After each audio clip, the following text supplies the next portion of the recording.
Hey guys, I'm Greg Ryan with Hunt Creek Outdoors, and today I'm going to show you how to smoke jerky.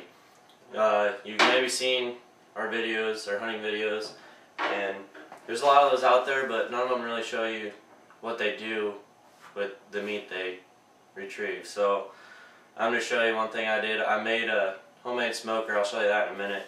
But the first thing I did was took my venison and cut it into quarter-inch strips. I'm sure you've all heard that before.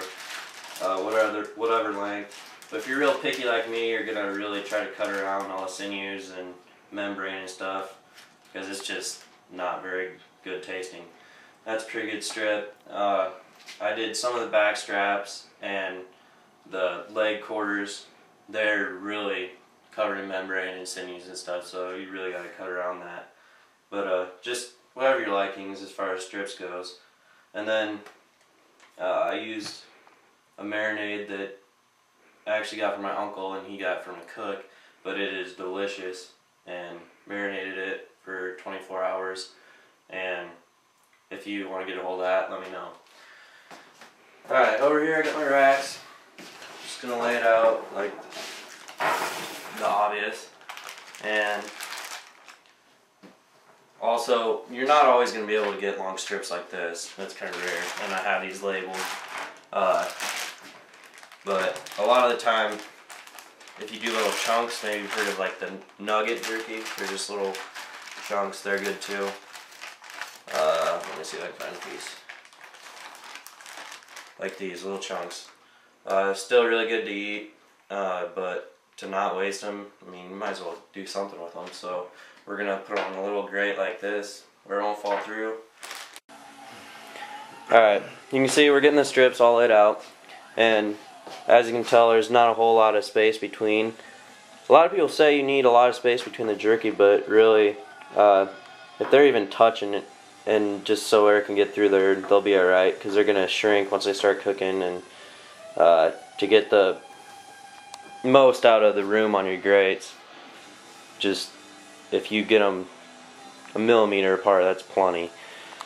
And you can see we got our chunks over here on the small grate so they don't fall through. It just conserves a lot, so you don't have to waste, because if you didn't do the chunks, then you'd be wasting a lot of good meat.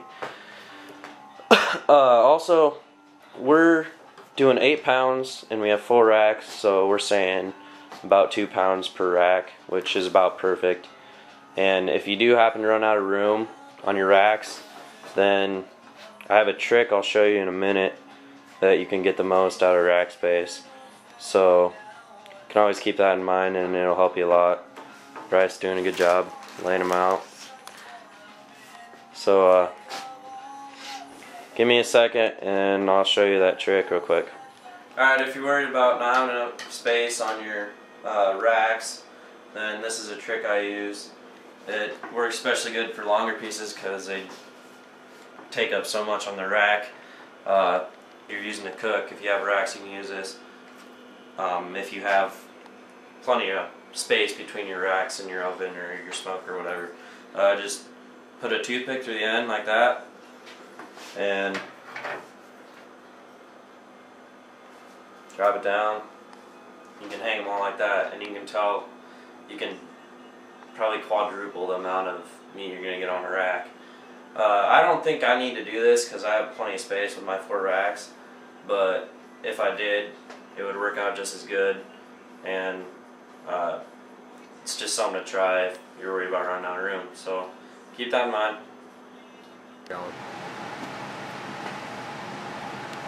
Turns out we're going to have to hang some just to get that little rack on. So I'll go ahead and do that. Make room. But I guess while I'm doing this, you can see I made my smoker out of an old wash machine. It was a top load, and it's just like I cut it off to shorten it, and then made the door so it's in the front, and made something to do the racks with. Just quickly welded something together. Works good. And in the bottom I just have a hot plate and just put dry wood chips in it. It'll create plenty of smoke. And you want to keep your smoker in the vicinity of 150 degrees. So anything between 130 and 150 should be good. We're like at 100, but that's because we lost a lot of temperature doing this. And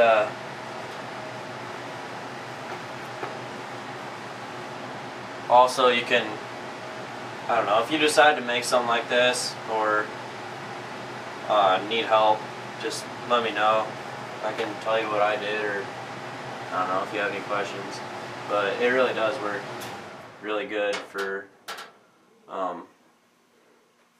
considering what I did. I didn't spend a penny on it. I threw some stuff together. I got some old racks from some old ovens and refrigerators, and works good. I saved a lot of money doing it.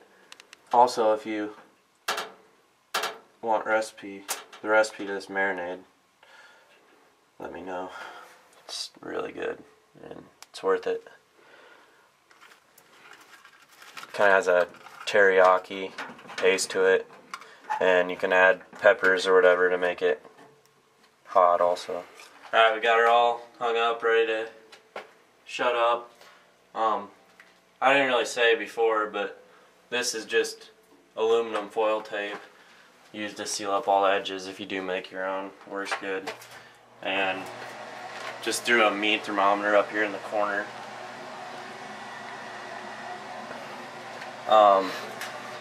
Sometimes it's hard to regulate your heat. I'll shut it for now. Sometimes it's hard to regulate your heat, or you don't have enough heat.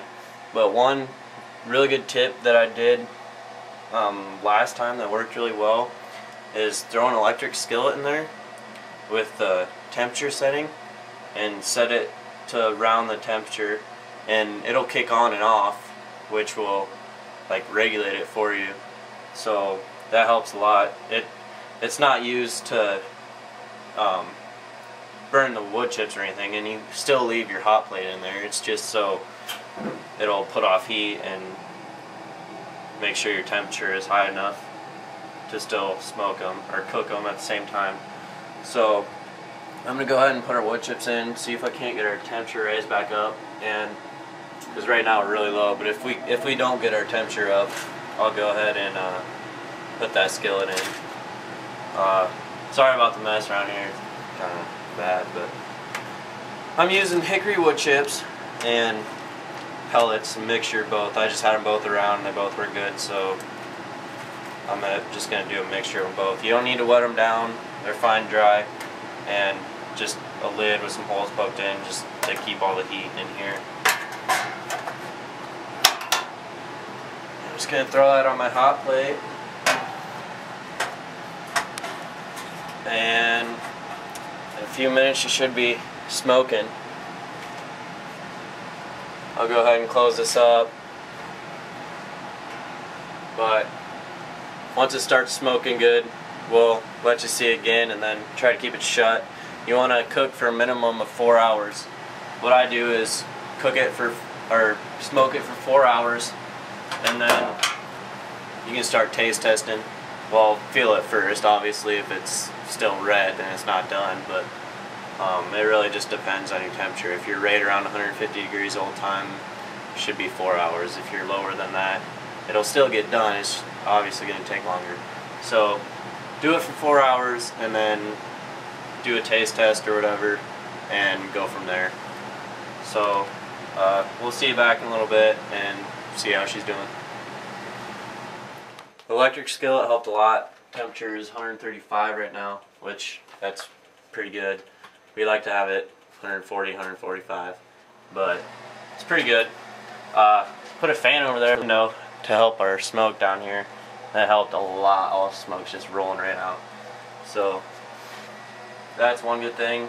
We're gonna reload it with wood chips and pellets and go hunting for the rest of the night. And we'll be back in 2 hours or so, and we'll check it, and we'll check in with you and let you know how it's doing. So stay tuned.